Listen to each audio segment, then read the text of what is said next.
Welcome back to Bookview. I'm Dennis Campbell. Now, we're talking this week with Kevin Swarbrick. He is from Manchester, England, and he's author of the series Louis Has Landed, which has been combined into a new book called Passion. It's a book about a relationship that he had with a young woman, and it is truly an astounding work for a brand new author. Now, Kevin, when we left at the end of part one, I wanted to talk a little bit about some of the way in which you had authors praising your writing at being able to hold such a great story together, and one that was filled with so much passion. They really felt, as I did, that you wanted the reader to feel everything you were going through. And I have to ask a question. How did a boy from Manchester react to that? Because you're a pretty tough guy.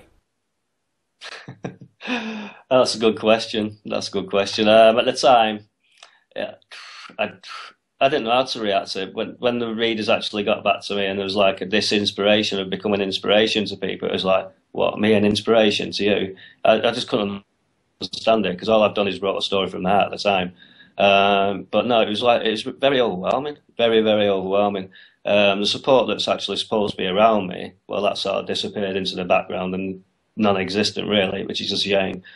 But the support out there in the internet world is like phenomenal.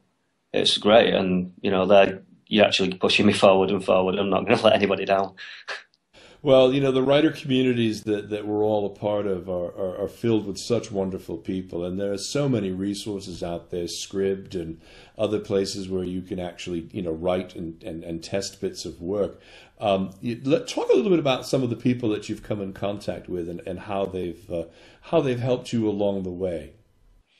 Well, the first person I come in contact with was Charity Parkinson. She's a great author from Texas, but she actually spotted my work first of all, put a lot of faith in me at the time. To me, I just had this rough draft. It wasn't edited. It was just a rough draft. It was just sending chapters out to authors and opening a blog and just going there with my heart, basically just fulfilling what what he was saying do.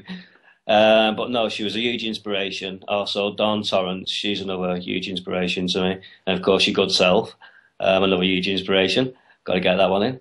But no, you are spotted me. You are pushed me forward. And there's that many people out there. I can carry on naming them and naming them. And, there's Erin Nelson, Belinda.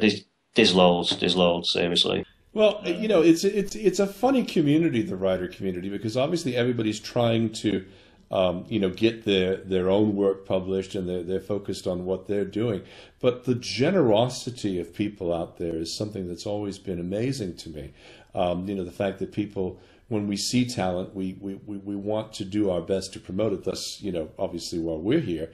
But one of the things that you talk about is the fact that you said in segment one of our interview together about having relatively low grades in school and not being terribly motivated in this area. And you talk about how grammar and the book, it wasn't about mistakes a critic would pick on, that it was from your heart, and that you were able to hold such a great story together. Now, for a first-time author writing, this is a huge achievement. How did it make you feel to get that kind of feedback and know that this was such a good book? It's for me, I already knew it was a great story. I already knew it was a good story from the heart. And it's like when I was writing it, like I had visions of a screen. There's a song by Dr. Hudson called White Lies. Now, when I was actually writing, I could visualize that going up, the writing coming down the screen with that song playing from the background. And I don't know, that song as well pushed me forward, but the actual support and people spotting the talent, yeah. It really did give me the drive to succeed, really. Well, when you started, now this is interesting because you obviously sent out copies to people, and people looked at various chapters and helped you along the way.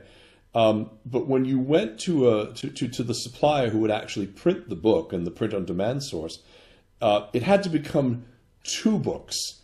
Tell us a little bit about what happened throughout that whole process, and how did this eventually become a complete story? Tell us how you started. Well, it's a nightmare. Basically, I've done this book, and when you get to the end of it, you think, yes, the story is finally finished. You spent months and months and months doing it. You think, yes, it's there, it's done.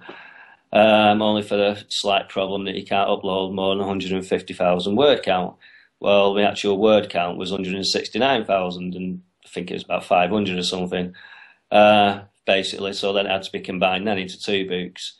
And then your good self challenged me a long time ago and mentioned about combining it into one book, which I wanted to do that originally. And I thought, well, there's too much now to take out or to put in or to, I thought again, it was another impossible task. I thought, I'm not an editor, I'm not this, I'm not that.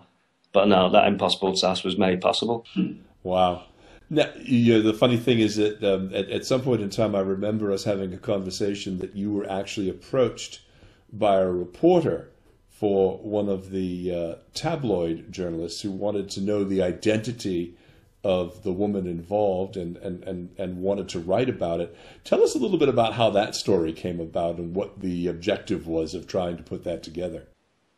Well, basically, I thought at the time, yeah, publicity agent and stuff, and I'm just basically still absorbing all the knowledge in here, and so I thought, right, and it was somebody from the Daily Mail, but yeah, he was willing to print the story and that, provided I give the name and address, telephone number, you name it, of the actual person in question. I thought, no, that's not nice, so I didn't go through with that anyway. And full marks to you for not doing that. The interesting thing is the level of respect that you have, in spite of the way in which you were treated, for the individual that's in this story, and how you've never named names and how you've never brought up, other than through your circle of friends who might know this person, and you've gone to great pains to keep her anonymity shielded. Again, I have to ask, why would you do that when you know how the story is going to end, particularly after you've read it? I don't know. I'm not a vindictive person, so, for me, it was a story. It was a great story. The time I spent with her was appreciated, and it's led me here anyway. So I can't really fault anybody for that, can I? No, I can't fault anybody for it. I'm here and I'm told the story, and it's a great story. And I've got to say, cheers, thank you. Well, yeah, we get through our pain one way or the other, and once we get to the other side... It really did heal me, Dennis. It really did heal me writing that story. And then there's the story that I was originally working on with her, when I say with her, but for this relationship to work in anyway. But that story is like from childhood and family background and stuff. I'm still working on that, but there's a new concept of tuck it and all. And this book, when it does come out, is a bit of a boom. It will shock you all, trust me. But there's a lot to my past, and there's a lot to me that nobody knows, but they will find out soon. Well, we're hoping to. When we come back in part 3 of this interview, we're going to talk a little bit about the dialogue and how to keep the pace going through and how you manage to do this, because you do have a skill that not many do. So we'll be back shortly, and we'll be talking more with Kevin Swarbrick, author of Passion, when Bookview continues after this.